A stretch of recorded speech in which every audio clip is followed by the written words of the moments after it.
Hello बच्चों, good evening सभी के लिए। तो सभी बच्चे थोड़ा जल्दी से लाइव आ जाइए क्योंकि हम भी थोड़ा सा लेट हो गए भाई। आज एक बहुत ज़्यादा इंपॉर्टेंट टॉपिक बच्चा पार्टी हम लोग पढ़ेंगे। इलेक्ट्रिक सेल क्या होता है, वैद्युत सेल के बारे में, सेल का विद्युत वाहक बल, टर्मिनल विभवांतर, सेल का आंतरिक प्रतिरोध, ऐसे ही बहुत ही प्यारे प्यारे टॉपिक्स पढ़ने वाले भाई। ठीक है, good evening good evening good evening. चलिए गुड इवनिंग बच्चों।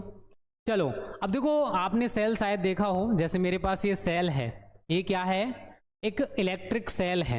आपने घड़ी वड़ी में डाला होगा भाई, आई थिंक डाला हो, मुझे नहीं पता डाला नहीं डाला है।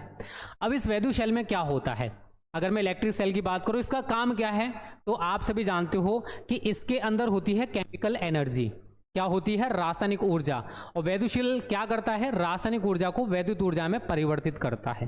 तो इसका काम क्या है? रासायनिक ऊर्जा को वैद्युत ऊर्जा में परिवर्तित करना है। इसके अंदर केमिकल्स भरे हुए भाई, तो इसके अंदर एनर्जी कैसी होगी? केमिकल एनर्जी होगी। और ये क्या काम करता है? उस केमिकल एनर्जी को इलेक्ट्रिक एनर्जी में परिवर्तित करता है। ठीक है बच्चों, तो यहां पर आप क्या लिखोगे? वैद्युत सेल एक ऐसी युक्ति है, एक ऐसी युक्ति है जो रासायनिक ऊर्जा को, जो रासायनिक ऊर्जा को वैद्युत ऊर्जा में, वैद्युत ऊर्जा में परिवर्तित करती है, परिवर्तित करती है। तो आपसे अगर कोई पूछे, देखो इसमें बहुत सारी चीज हम लोग पढ़ेंगे, सेलों का संयोजन भी पढ़ेंगे भाई, बहुत इंपॉर्टेंट टॉपिक है वो भी। अब वो इलेक्ट्रिक सेल के बारे में आपको पता चल गया बेटा, ये वर्क क्या करता है, ये क्या करता है? रासायनिक ऊर्जा को वैद्युत ऊर्जा में परिवर्तित करता है। ये इसका वर्क हो गया। बात आती है सर किस तरीके से वर्क करता है, सर थोड़ा वो भी बता दो। चलिए, तो बच्चों यहां पर हमारे ये दो इलेक्ट्रोड्स होते हैं। ये क्या है? दो इलेक्ट्रोड्स हैं। अगर आप सेल लेके आते हो तो एक तरफ प्लस एक तरफ माइनस लिखा होता है। अगर आप बैटरी देखोगे घर में, बैटरी क्या है भाई? बहुत सारे सेलों का संयोजन है। ठीक है, अब यहां पर क्या है? प्लस है, यहां पर क्या है? माइनस है। और ये जो है ना, एक द्रव में डूबे रहते हैं। ये जो इलेक्ट्रोड्स आप लोग देख रहे हो, एक द्रव में डूबे रहते हैं। इस द्रव को हम लोग कहते हैं बच्चों वैद्युत अपघट्य। क्या बोलते हैं इसको? वैद्युत अपघट्य। ठीक है, और ये जो आप देख रहे हो भाई, ये इनका वैसे नाम है इलेक्ट्रोड। इनको क्या कहा जाता है बच्चों? इलेक्ट्रोड कहा जाता है। और अगर देखो पॉजिटिव वाला है, चलो लाइट भी आ गया भाई, मैं लाइट को जला दे रहा हूं। अगर पॉजिटिव वाला है बच्चों, तो जो पॉजिटिव वाला होता है इसको बोलते हैं बच्चों एनोड। ये क्या है हमारा? एनोड है। और जो नेगेटिव वाला होता है इसको हम कहते हैं कैथोड। ठीक है, समझ आया कि इलेक्ट्रिक सेल कैसे बनता है। हमारे पास दो इलेक्ट्रोड्स होते हैं जिनको हम, एक को एनोड और दूसरे को कैथोड कहते हैं। ये इलेक्ट्रोड जिस द्रव में डूबे रहते हैं उसको वैद्युत अपघट्य कहा जाता है। ठीक है, तो वैद्युत सेल का काम आपको समझ में आया कि वैद्युत सेल एक ऐसा प्रोसेस है जो रासायनिक ऊर्जा को वैद्युत ऊर्जा में परिवर्तित करती है। क्लियर है सभी को? छोटा सा टॉपिक है, ज्यादा टिपिकल टॉपिक नहीं है। थोड़ा सा दिमाग लगाओगे तो आपको अच्छी तरह से समझ में आ जाएगा भाई। ठीक है बच्चों, चलिए अब बात यहां पर तो वैद्युत सेल की बात की है हम लोगों ने। अभी आगे बढ़ने वाले बहुत सारी चीजें देखो इसमें आप लोग पढ़ोगे। Electromotive force of a cell पढ़ोगे, सेल का विद्युत वाहक बल। तो अगला जो टॉपिक रहेगा, ये सभी को क्लियर है भाई। वैद्युत सेल का काम, मैंने अभी आपको एक वैद्युत सेल दिखा दिया था भाई, ड्यूरा सेल का है, 22 रुपए का सेल आता है भाई, मैं लेके आया था। वैसे हमारे इस माइक में पढ़ते हैं। तो यहां पर आप देख सकते हो एक तरफ पॉजिटिव है, एक तरफ नेगेटिव है। तो जिधर पॉजिटिव है वो एनोड हो गया, और जिधर कैथोड है, मतलब जिधर नेगेटिव है वो कैथोड हो गया। अब इलेक्ट्रिक करंट हमेशा पॉजिटिव से नेगेटिव की तरफ प्रवाहित होता है। और जो इलेक्ट्रॉन्स होते हैं वो वैद्युत, आप सभी को पता होगा, धारा के विपरीत दिशा में इलेक्ट्रॉन्स चलते हैं। अगर आपने थोड़ा सा पढ़ा है तो बहुत अच्छी बात है, नहीं पढ़े हो तो कोई बात नहीं बच्चों। ठीक है, तो वैद्युत सेल का प्रोसेस आपको समझ में आया कि वैद्युत सेल में क्या होता है और वैद्युत सेल का वर्ग क्या है। वैद्युत लिखो भाई ये, ठीक है। वैद्युत सेल का काम क्या है? रासायनिक ऊर्जा को वैद्युत ऊर्जा में बदलना। यहां पर मैंने छोटा सा डेमो दिखा दिया इलेक्ट्रिक सेल का कि इलेक्ट्रिक सेल आखिर बनता क्या है। ये वैद्युत अपघट्य है। ठीक है। और जो दो प्लेटें आप डुबा रहे हो भाई, उनको इलेक्ट्रोड्स कहा जाता है। जिस पर पॉजिटिव चार्ज है उसको एनोड कहते हैं, जिस पर नेगेटिव चार्ज है बच्चों उसको कैथोड कहा जाता है। बस इतना सा आपको यहाँ पर समझना है, कुछ ज़्यादा नहीं समझना। ओके, सेल के बारे में बताया बेटा। वैद्युत शेल एक ऐसा युक्ति है जो रासायनिक ऊर्जा को वैद्युत ऊर्जा में बदलती है, केमिकल एनर्जी को इलेक्ट्रिक एनर्जी में चेंज करती है। यहाँ पर मैंने छोटा सा प्रोसेस आपको समझा दिया भाई कि हमारे पास ये दो प्लेटें होती हैं जो किसी द्रव में डूबी हुई हैं, इस द्रव को वैद्युत अपघट्य कहते हैं और इनको इलेक्ट्रोड्स कहा जाता है। एक एनोड होता है, दूसरा कैथोड होता है, तो पॉजिटिव वाला एनोड और नेगेटिव वाला कैथोड। ठीक है। सेल का विद्युत वाहक बल, सेल का विद्युत वाहक बल इंग्लिश में कहते हैं बेटा electromotive force of a cell, force of a cell. देखो हिंदी के साथ इंग्लिश भी जानना जरूरी है, क्योंकि देखो अभी आप हिंदी में पढ़ रहे हो चलेगा, अब ऐसा तो है नहीं कि आप आगे जाके भी आपका पूरा का पूरा सिलेबस हिंदी में होएगा। अरे नहीं होएगा भाई, तो वहां पर आपको इंग्लिश जानना जरूरी है। तो इसी वजह से अगर आप अभी से हिंदी के साथ साथ अंग्रेजी जान लोगे बेटर रहेगा। अब आपके टीचर फिजिक्स में पढ़ा रहे हैं भाई ड्रिफ्ट वेलोसिटी, बहुत सारे बच्चे कुछ आपकी तरह बड़े ग्रेट होंगे, अरे यार ड्रिफ्ट वेलोसिटी क्या होता है। आपको हिंदी में पता है कि अनुगमन वेग होता है, बट वहां पर जब वो ड्रिफ्ट वेलोसिटी बोलेंगे आपको समझ नहीं आएगा। तो इसी वजह से अगर ये हैबिट डाल लो अभी से तो बेटर रहेगा भाई। आधा दिख रहा है, पूरा दिख रहा है भाई, पूरा दिख रहा है ना। चलिए भाई ठीक है, तो यहां पर आप डेफिनेशन क्या लिखोगे ध्यान से समझने की कोशिश करना बच्चों। मैं एक छोटा सा डायग्राम यहां पर बनाने वाला हूं, ज्यादा लंबा चौड़ा नहीं है ये हमारे पास कोई इलेक्ट्रिक सेल है और यहां पर कोई वायर है। ठीक है, इसका जो विद्युत वाहक बल है वो E है, तो यहां से जो धारा प्रवाहित हो रही है वो कितनी है, I है। अब ध्यान से समझने की कोशिश करना इसमें है क्या। ठीक है बच्चों, ये पॉजिटिव है, ये नेगेटिव है। पॉजिटिव का मतलब हमारे सभी बच्चों को पता होगा कि पॉजिटिव का मतलब एनोड होता है और नेगेटिव का मतलब कैथोड होता है। तो अगर हमारे पास जो आवेश है Q है, अगर हम इस Q आवेश को इस पूरे परिपथ में भेजना चाहते हैं जिसमें हमारा सेल भी शामिल है, इतना हिस्सा मान के चलिए हमारा सेल के लिए बना हुआ है कि ये जो पूरा एरिया है ये सेल है, ये क्या है मैंने जो डेडेस करके दिखा रखा है ये सेल है। अब जो आप आवेश भेज रहे हो, यार लाइट फिर से आ गया, ऐसे परेशान कर दे भाई, पूछो मत तुम लोग। ठीक है बच्चों, तो अगर हम इस Q आवेश को इस पूरे परिपथ में जिसमें हमारा सेल भी शामिल है, अर्थात ये जो आवेश है वो सेल से होकर भी गुजरेगा। अब प्रवाहित करने के लिए सेल क्या देगा भाई, ऊर्जा देगा। सेल क्या देगा, ऊर्जा देगा। तो एकांक आवेश को पूरे परिपथ में प्रवाहित करने के लिए सेल जितनी ऊर्जा देता है उसी को कहते हैं बेटा सेल का विद्युत वाहक बल।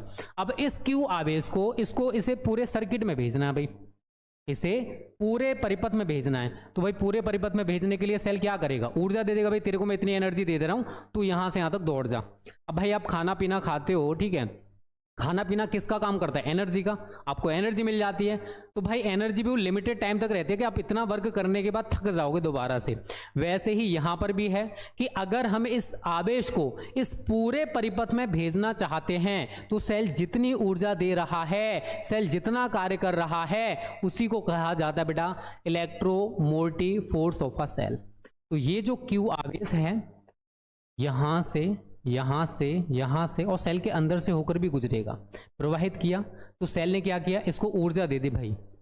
तो सेल जितनी ऊर्जा दे रहा है उसी को कहा जाता है electromotive force of a cell. अब देखो विभवांतर में अंतर होता है, वो दो बिंदुओं के बीच उत्पन्न होता है कि अगर हमारे पास Q आवेश है, इस Q आवेश को एक बिंदु से दूसरे बिंदु तक ले जाने में जितना कार्य करना पड़ता है उसे उन बिंदुओं के बीच क्या कहा जाता है, विभवांतर कहा जाता है। बहुत सारे बच्चे कंफ्यूज रहते हैं। यहां पर मैंने क्या बोला बेटा कि अगर हमारे पास Q आवेश है और इस Q आवेश को हम पूरे परिपथ में भेजना चाहते हैं जिसमें हमारा सेल भी शामिल है, अर्थात ये आवेश या धारा सेल से होकर भी गुजरेगा, तो सेल जितनी ऊर्जा देगा उसको कहा जाता है सेल का विद्युत वाहक बल। वैद्युत विभवांतर क्या होता है कि एकांक आवेश को एक बिंदु से दूसरे बिंदु तक ले जाने में जितना कार्य करना पड़ रहा है उसे उन बिंदुओं के बीच विभवांतर कहा जाता है या वैद्युत विभवांतर कहा जाता है। तो दोनों में अंतर है, ऐसा नहीं कि दोनों सिमिलर डेफिनेशन है। इस चीज को याद रखना, बहुत सारे बच्चे बड़े कंफ्यूज हो जाते हैं, तो आपको कंफ्यूज नहीं होना है। यहां पर क्या लिखोगे बेटा, एकांक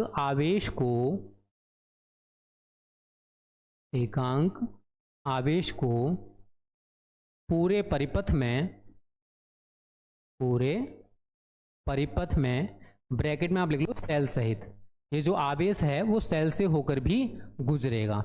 सेल सहित एक पूरे परिपथ में प्रवाहित करने के लिए, प्रवाहित करना जानते हो ना, भेजना, प्रवाहित करने के लिए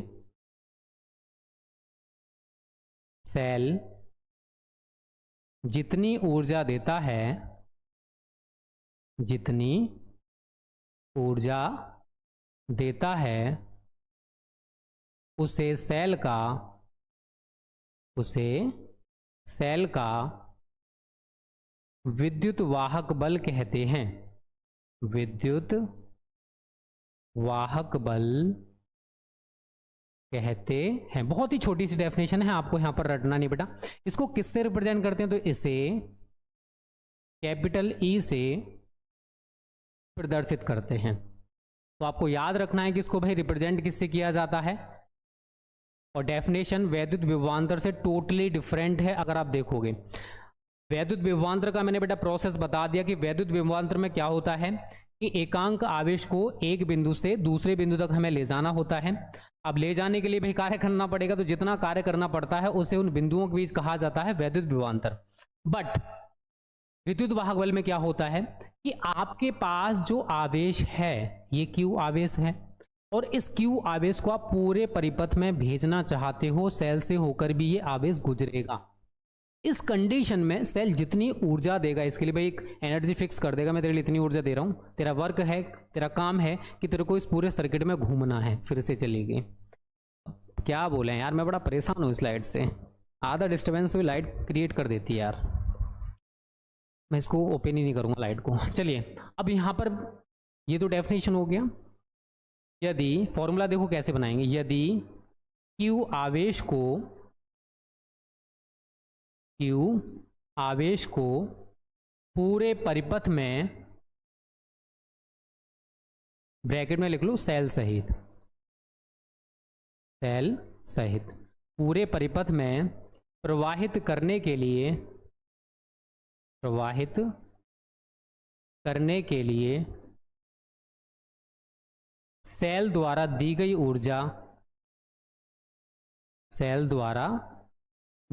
ऊर्जा W हो, फिर से आ गई W हो, तो सेल का विद्युत वाहक बल। अब डेफिनेशन अगर आप बनाना जानते हो तो फॉर्मूला भी बनाना सीखो बेटा। E बराबर हमारा हो जाएगा W/Q।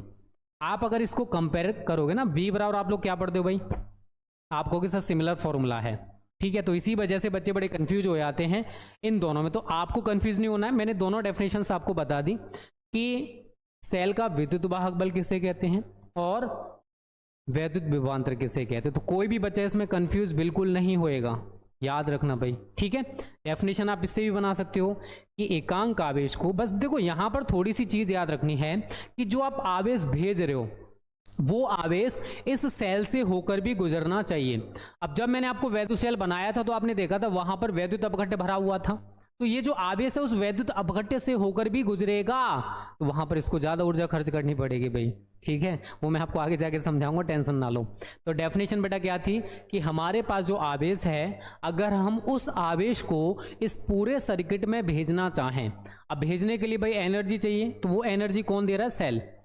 तो सेल जितनी एनर्जी दे रहा है उसी को कहा जाता है सेल का विद्युत वाहक बल। अब आगे मैंने बोला बेटा कि हमारे पास ये Q आवेश है, और इस Q आवेश को हम इस पूरे सर्किट में, जिसमें हमारा सेल भी शामिल है, सेल से होकर भी ये आवेश गुजरेगा, तो सेल कितनी ऊर्जा दे रहा है, W। इस कंडीशन में सेल का विद्युत वाहक बल कितना होगा बच्चा पार्टी, E बराबर W/Q, ठीक है, बना लोगे सभी बच्चे डेफिनेशन, इससे आपको ज्यादा दिमाग नहीं लगाना है, डेफिनेशन बना लेना। अब देखो मात्रक आप उसी तरीके से इसका बनाओगे। मात्रक, ऊर्जा या कार्य का मात्रक जूल होता है, आवेश का मात्रक कूलाम होता है, तो आप इसको जूल प्रति कूलाम या फिर वोल्ट, आपको सर यूनिट भी सिमिलर सा है भाई, यूनिट वही होने वाला है, डेफिनेशन में चेंज है, अदरवाइज सारी चीजें आप देखोगे आपको सिमिलर ही देखने को मिलेंगी। ठीक है बच्चों, तो यहां तक पहले आप स्क्रीनशॉट ले लीजिए अगर आप लेना चाहते हो तो। ठीक है, छोटी छोटी चीजें हमें समझनी है अच्छे तरीके से भाई, जलानी पड़ी लाइट थोड़ा सा आपको अच्छा लगे। ओके, तो फॉर्मूला आप लोगों ने देखा भाई, E बराबर W/Q है, मात्रक क्या है, जूल प्रति कूलाम है, या फिर हम इसको वोल्ट भी लिख सकते हैं। तो यहां तक बताइए किसी भी बच्चे को कोई परेशानी है, ये वाला चीज जरूर याद रखना सेल सहित, क्योंकि जो आवेश या जो धारा गुजरेगी ना वो इस वैद्युत सेल से होकर भी गुजरेगी। ठीक है, इस चीज को याद रखना, थोड़ा सा चेंज है बट आप लोगों को याद रखना है। विमा, हाँ, जूल प्रति कूलाम 1 वोल्ट, यदि W = 1 जूल एवं Q = 1 कूलाम हो तो E = 1 वोल्ट। अब यहां पर कितने बच्चे इस डेफिनेशन को डिफाइन कर सकते हैं, जल्दी से बताओ। अगर मैं आपसे इस कंडीशन में पूछूं 1 वोल्ट की डेफिनेशन, तो कितने बच्चे हैं जो इसको बता सकते हैं? बहुत सिंपल है, थोड़ा सा दिमाग लगाओ, बता सकते हो। मैं थोड़ा सा हिंट दे दे रहा हूं कि हमारे पास बेटा 1 कूलम आवेश है। कितना आवेश है? 1 कूलम। अब इस 1 कूलम आवेश को हम इस पूरे परिपथ में भेजना चाहते हैं जिसमें सेल से होकर भी आवेश गुजरेगा। तो 1 कूलम आवेश को पूरे परिपथ में सेल सहित प्रवाहित करने के लिए सेल ने कितनी ऊर्जा दे दी है भाई? 1 जूल, इससे ज्यादा नहीं देगा। सेल द्वारा दी गई ऊर्जा कितनी? 1 जूल। तो उस कंडीशन में सेल का विद्युत वाहक बल कितना हो जाएगा बच्चा? 1 वोल्ट हो जाएगा। बना लोगे डेफिनेशन सभी बच्चे? चीजों को रटो मत, समझो। तो यहां पर आपको यही लिखना है, 1 कूलम आवेश को पूरे परिपथ में ब्रैकेट में आप लिख लो सेल सहित, पूरे परिपथ में प्रवाहित करने के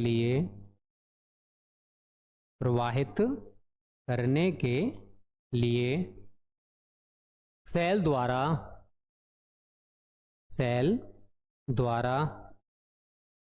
इस लाइट वाले को सच्ची बता रहा हूं मैं बहुत मारूंगा यार, अगर मेरे सामने आ जाए तो बंदा। यार इतना कट कौन करता भाई? करने के लिए सेल द्वारा दी गई ऊर्जा 1 जूल हो तो सेल का विद्युत वाहक बल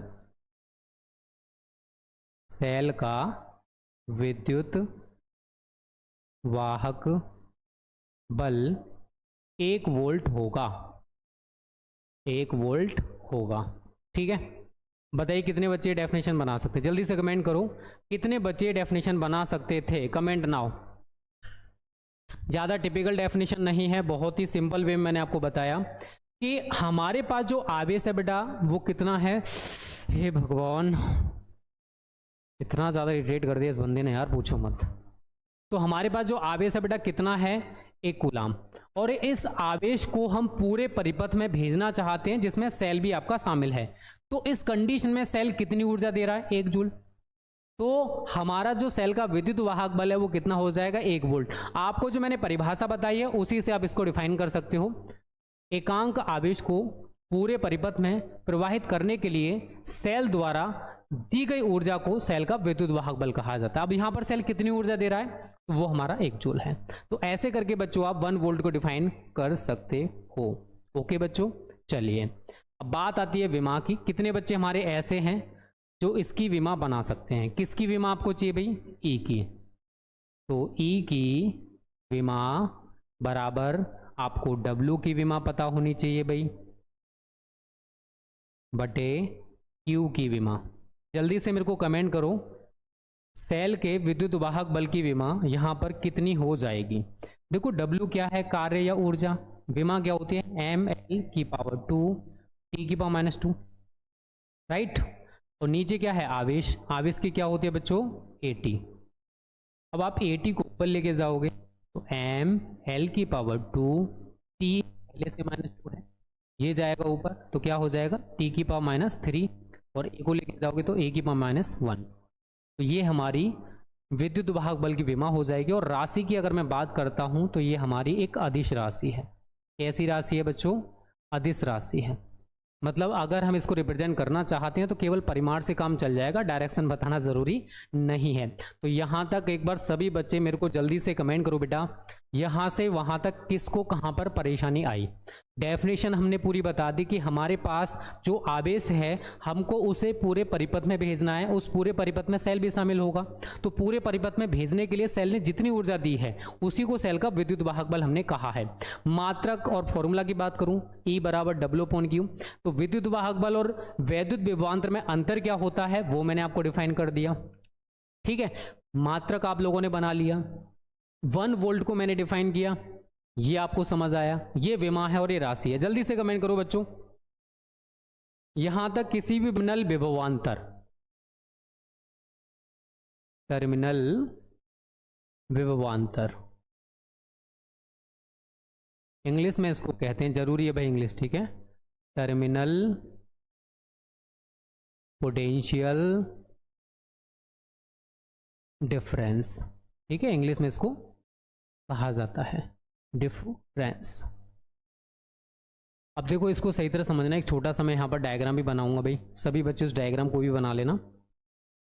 यहाँ पर मान के चलिए हमारे पास कोई सेल है, ठीक है, क्या है ये, एक सेल है प्लस माइनस, और इस सेल का विद्युत वाहक बल क्या है बच्चों, E है।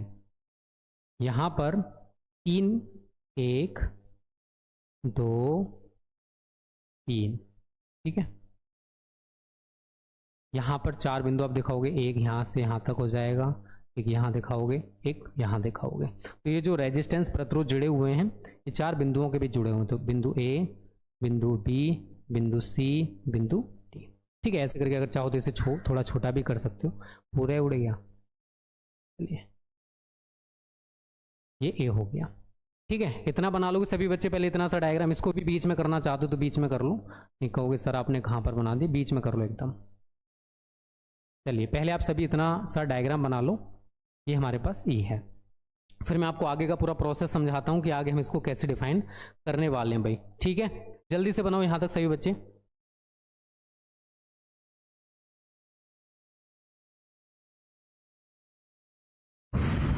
ठीक है, अगर यहाँ पर मैं एक और चीज़ लिखाऊंगा, एक पॉइंट पीछे और लिख लेना अगर लिखना चाहते हो तो। चलिए भाई बना लिया सभी ने डायग्राम, एक बार जल्दी से बोल दो, यस सर हमने बना लिया भाई, जल्दी से बोल दो, बना लिया ना।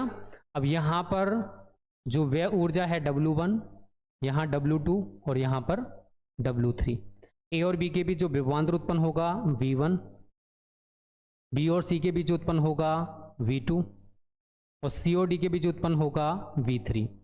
इतना उस डायग्राम में और ऐड कर लेना। अब समझो आगे हमें क्या करना भाई, हमारे पास एक सेल है और इस सेल का जो विद्युत वाहक बल है वो कितना है, E।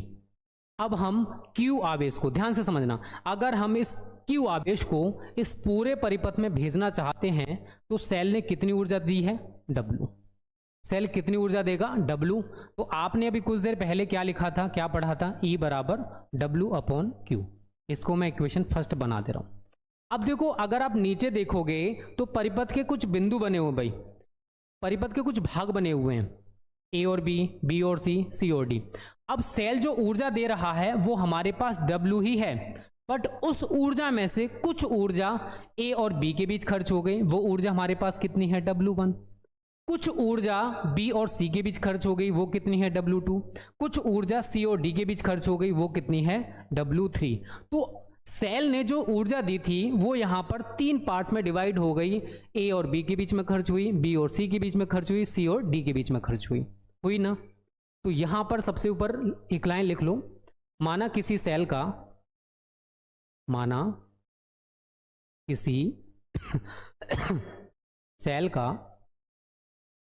विद्युत वाहक बल विद्युत वाहक बल कैपिटल E है। यदि Q आवेश को पूरे परिपथ में यहां पर आपको वो लिखना पड़ेगा सेल सहित, वो जरूरी चीज है बच्चा बड़ी याद रखना, सेल सहित पूरे परिपथ में प्रवाहित करने के लिए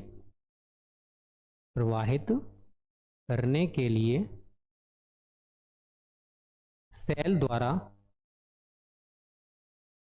दी गई ऊर्जा W हो, तो दी गई ऊर्जा कितनी हो, W हो। तो हम क्या फॉर्मूला लिखेंगे भाई, E बराबर W/Q लिखेंगे या नहीं लिखेंगे बच्चों, ये बताओ जल्दी से। अभी आपने यही पढ़ा था कि अगर हमारे पास कोई सेल है और उस सेल का विद्युत वाहक बल हमारे पास Q है, और अगर हम Q आवेश को इस पूरे परिपथ में भेजना चाहते हैं, तो ये जो सेल है बेटा कितनी ऊर्जा दे रहा है, W। कितनी ऊर्जा दे रहा है, W। तो सेल का विद्युत वाहक बल हमारा कितना हो जाएगा बच्चा बॉडी, E बराबर W/Q, जो कि अभी हमने कुछ देर पहले पढ़ा था। यहां तक किसी भी बच्चे को कोई दिक्कत नहीं होना चाहिए, यहां तक क्लियर है। चलिए, यदि परिपथ के विभिन्न भागों में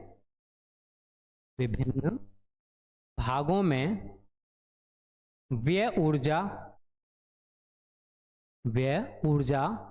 W1, W2 व W3 हो, तो जो कि आपने देखा कि भाई अगर आवेश को A से B तक लेके गए तो कितनी ऊर्जा खर्च होगी, W1, B से C तक ले जाने में W2, C से D तक ले जाने में W3।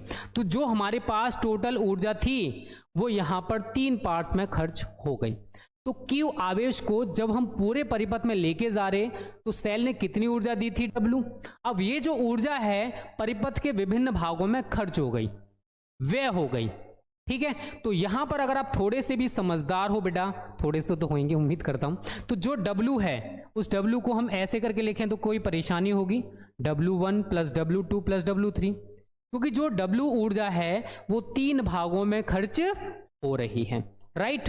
तो यहां पर भी आगे हम क्या करेंगे, इसलिए E इज इक्वल टू इस W की जगह पर हम इसको लगा देंगे W1 plus W2 plus W3/Q, या फिर आप इसको क्या लिखोगे, W1/Q plus W2/Q plus W3/Q। बताइए यहां तक किसी बच्चे को कोई परेशानी दिक्कत है तो मेरे को जल्दी से कमेंट करिए, बट मुझे नहीं लग रहा कि होना चाहिए भाई। सारी चीजें मैंने बता दी कि कैसे कैसे यहां पर क्या क्या हो रहा है, ठीक है, राइट बच्चा। आगे आप इससे लिखोगे तो क्या लिखोगे, या E बराबर W1/Q, ये हो गया V1, प्लस W2/Q, ये हो गया V2, प्लस W3/Q, ये हो गया हमारा V3। अभी इसका मतलब क्या है अभी समझ आएगा, पहले आप इतना सा लिख लो, ठीक है। इसको बॉक्स में आप क्लोज कर देना। V1 जहां अगर आप थोड़े से भी समझदार हो, हमारे पास बेटा Q आवेश है और Q आवेश को A से B तक लेके गए, कितना कार्य करना पड़ रहा है, कितनी ऊर्जा खर्च हो रही है, W1। अब ये एज अ वैद्युत विभवांतर या फिर दो बिंदुओं के बीच है तो आप इसे टर्मिनल विभवांतर भी कह सकते हो। सेम यहां पर आवेश को जब आप B से C तक ले गए कितनी ऊर्जा खर्च हुई, W2। तो B और C के बीच टर्मिनल विभवांतर कितना है, V2। C और D के बीच V3, W3। आवेश Q ही है क्योंकि तीनों के तीनों सीरीज में लगे हुए हैं। तो Q आवेश को जब आप C से D तक लेकर जाओगे कितनी ऊर्जा खर्च हुई, W3। और C और D के बीच जो टर्मिनल विभवांतर है वो आप लोग देख सकते हो यहां पर कितना है बेटा, V3 है। तो यहां पर आप लिख सकते हो W1/Q बराबर V1 is equal to A और B के बीच टर्मिनल विभवांतर। टर्मिनल शब्द क्यों यूज किया, क्योंकि दो बिंदु हैं तो टर्मिनल आप इनको बोलोगे, टर्मिनल विभवांतर, ठीक है। V1 क्या है, V1 बराबर क्या है, W1/Q। सेम आप करोगे बेटा W2/Q बराबर B और C के बीच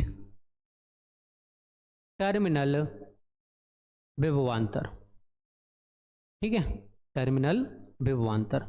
और W3/Q बराबर क्या हो जाए, यहां पर आप V2 और लिख लेना V2, ठीक है। Is equal to V3 is equal to C और D के बीच टर्मिनल विभवांतर, टर्मिनल विभवांतर। ठीक है, लिख लेना सभी, मैं बोल रहा हूं अगर नीचे थोड़ा कम दिखाई दे तो।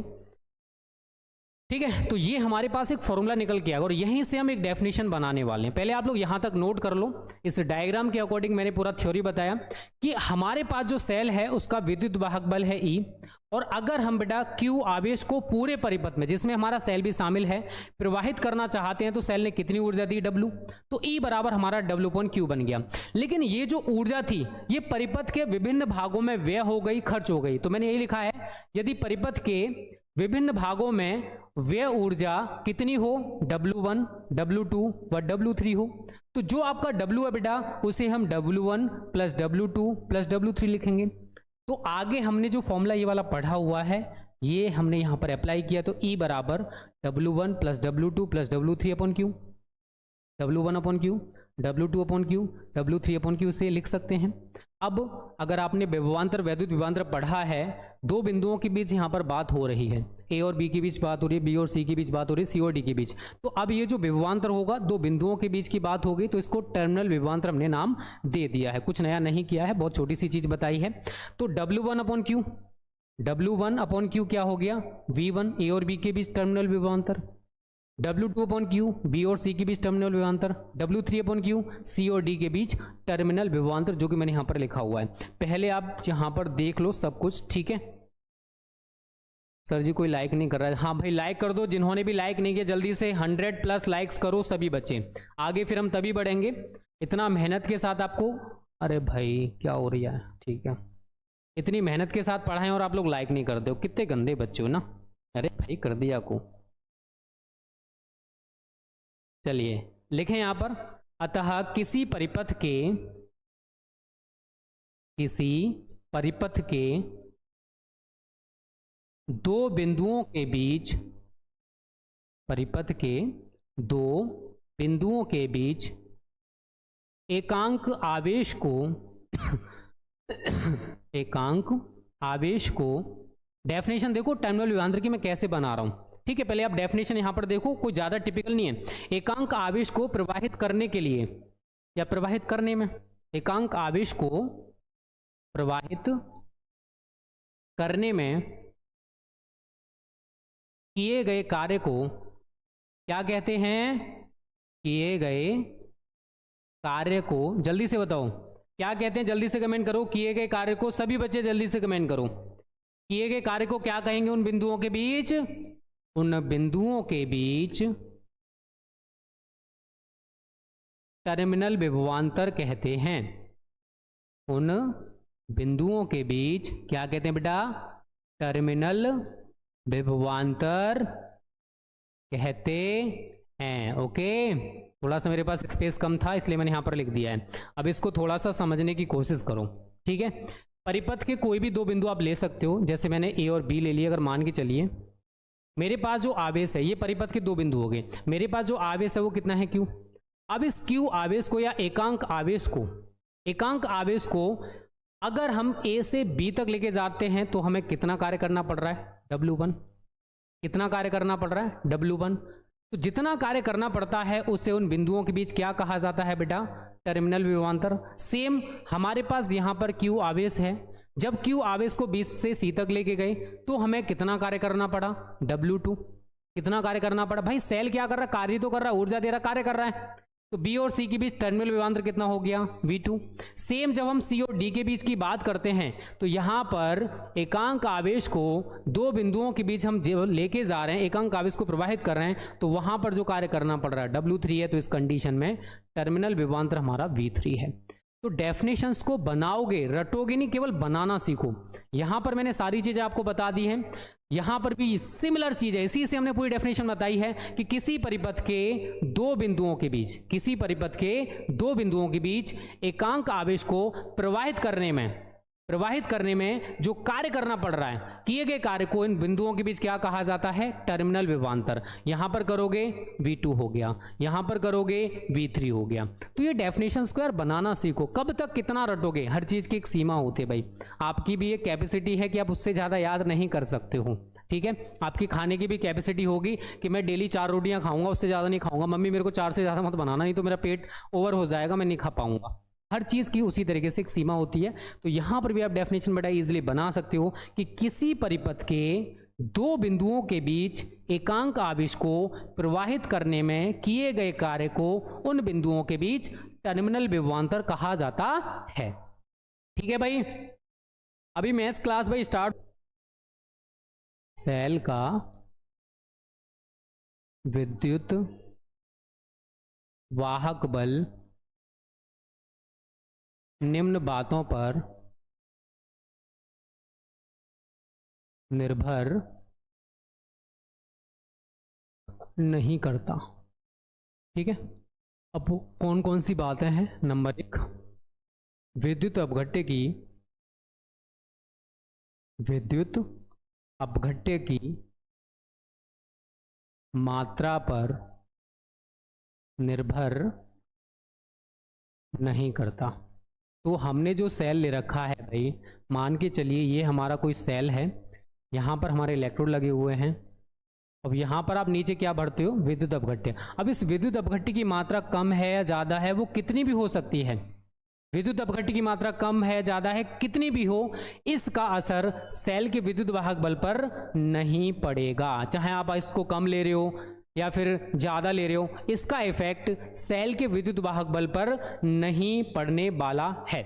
दूसरा पॉइंट, प्लेटों के आकार पर निर्भर नहीं करता। प्लेटों के आकार पर निर्भर नहीं करता। तो जो आपने प्लेटें ले रखी हैं, आप यहां पर 2 प्लेटें देख रहे हो भाई, एक एनोड है, दूसरा कैथोड है। अब इन प्लेटों का आकार चाहे छोटा है या फिर बड़ा है, तो छोटा या बड़ा होने पर इसका असर सेल के विद्युत वाहक बल पर बिल्कुल नहीं पड़ेगा। तो सेल का विद्युत वाहक बल, प्लेटों का आकार आप कितना भी ले लो, छोटे आकार के ले लो, बड़े आकार के ले लो, मीडियम आकार के ले लो, आपने किसी भी आकार की प्लेटें ले रखी हैं जो एनोड और कैथोड हैं, उसका इफेक्ट सेल के विद्युत वाहक बल पर बिल्कुल भी नहीं पड़ेगा। तो सेल का विद्युत वाहक बल, विद्युत अपघट्य की मात्रा आप कितनी भी ले लो, उसका असर विद्युत वाहक बल पर नहीं पड़ेगा। विद्युत वाहक बल ना डिपेंड करेगा भाई प्लेटों के आकार पर। ये 2 पॉइंट्स क्लियर हैं सभी बच्चों को। तीसरा जो पॉइंट है, प्लेटों के बीच की दूरी पर निर्भर नहीं करता। प्लेटों के बीच की दूरी पर निर्भर नहीं करता। तो आपने जो प्लेटें ले रखी हैं, इनके बीच का डिस्टेंस आपने कम ले रखा है, या फिर प्लेटों के बीच का डिस्टेंस आपने बढ़ा दिया। प्लेटों के बीच की दूरी चाहे कितनी भी हो, इसका इफेक्ट सेल के विद्युत वाहक बल पर नहीं पड़ेगा। ठीक है बच्चों, तो ये 3 पॉइंट्स ऐसे हैं जो इंपॉर्टेंट हैं electromotive force of a cell के लिए, सेल के विद्युत वाहक बल के लिए। तो सेल का विद्युत वाहक बल इन 3 पॉइंट्स पर डिपेंड नहीं करता। इन तीनों का असर सेल के विद्युत वाहक बल पर 1% भी पड़ने वाला बच्चा पार्टी नहीं है। इसे अपने छोटे से दिमाग में फीड कर लेना। ओके, यहां तक अगर सभी को क्लियर है तो जल्दी से बोल दो यस सर, हमको यहां तक सब कुछ क्लियर है। ओके, फिर आप कहोगे सर ये डिपेंड किस पर करता है, तो यहां लिख लो सेल का विद्युत वाहक बल, सेल का विद्युत वाहक बल, आपने जो इलेक्ट्रोड्स ले रखे हैं, आपने जो इलेक्ट्रोड्स ले रखे हैं और जो विद्युत अपघट्य ले रखा है, उसकी प्रकृति पर निर्भर करता है। सेल का विद्युत वाहक बल, विद्युत अपघट्य एवं क्या ले रखा आपने? प्लेटें, इलेक्ट्रोड्स आप कह सकते हो, ठीक है, एवं इलेक्ट्रोडों की प्रकृति पर निर्भर करता है। प्रकृति पर निर्भर करता है। अब ये वही बात हो गई भाई, मेरे पास ये कोई तार मान के चलो या फिर कोई पेन मान के चलो। अब ये पेन मेरे पास लोहे का भी है, तांबे का भी है, एल्यूमिनियम का भी है, ठीक है, अलग अलग पदार्थ के हैं तीनों के तीनों चालक। ऐसा तो है नहीं कि भाई कोई कुचालक या अचालक हो, तीनों की तीनों चालक हैं, लेकिन अलग अलग पदार्थ के बने हुए हैं। उसी प्रकार से अगर ये जो प्लेटें हमने ले रखी हैं, मान के चलिए भाई कॉपर की प्लेटें हो सकती हैं, ठीक है, इलेक्ट्रोड्स किसी अदर मेटल के हो सकते हैं, ठीक है ना, तो इसका इफेक्ट विद्युत वाहक बल पर पड़ेगा। विद्युत वाहक बल परिवर्तित हो जाएगा अगर आपने इलेक्ट्रोड्स की प्रकृति चेंज की या फिर वैद्युत अपघट्य का प्रकृति चेंज किया। हो सकता है यहाँ पर कॉपर सल्फेट का विलयन हो सकता है किसी दूसरे का हो, तो वैद्युत अपघट्य की प्रकृति आप बदलते हो या फिर इलेक्ट्रोड्स की प्रकृति चेंज होती है, तो वहां पर उस कंडीशन में सेल का विद्युत वाहक बल भी परिवर्तित हो जाएगा। तो मैं कह सकता हूं कि सेल का विद्युत वाहक बल वैद्युत अपघट्य और इलेक्ट्रोडों की प्रकृति पर निर्भर करता है और इन तीनों पर निर्भर नहीं करता है। ओके बच्चों, इंपॉर्टेंट चीज है, आप इसको कहीं पर भी नोट कर लेना। जहां पर मैंने सेल का विद्युत वाहक बल आपको बताया है ना, उसके बाद ही इसको नोट करना, that's very important for you. ठीक है, देख लो यहाँ तक। तो जो भी बच्चे हमारे अभी जुड़े हैं सेशन में, एक बार देख लो कि हम लोगों ने क्या क्या पढ़ा है। इलेक्ट्रिक सेल के बारे में पढ़ा, उसके बाद सेल का विद्युत वाहक बल किसे कहते हैं वो मैंने आपको पढ़ाया। उसके बाद ये पूरा का पूरा मैंने आपको डेफिनेशन बताया। विद्युत वाहक बल किन बातों पर निर्भर करता है और नहीं करता है वो मैंने यहाँ पर क्लियर किया। उसके बाद टर्मिनल विभवांतर किसे कहते हैं वो मैंने यहाँ पर क्लियर किया। ठीक है, तो आज हम इतना ही पढ़ेंगे और सवाल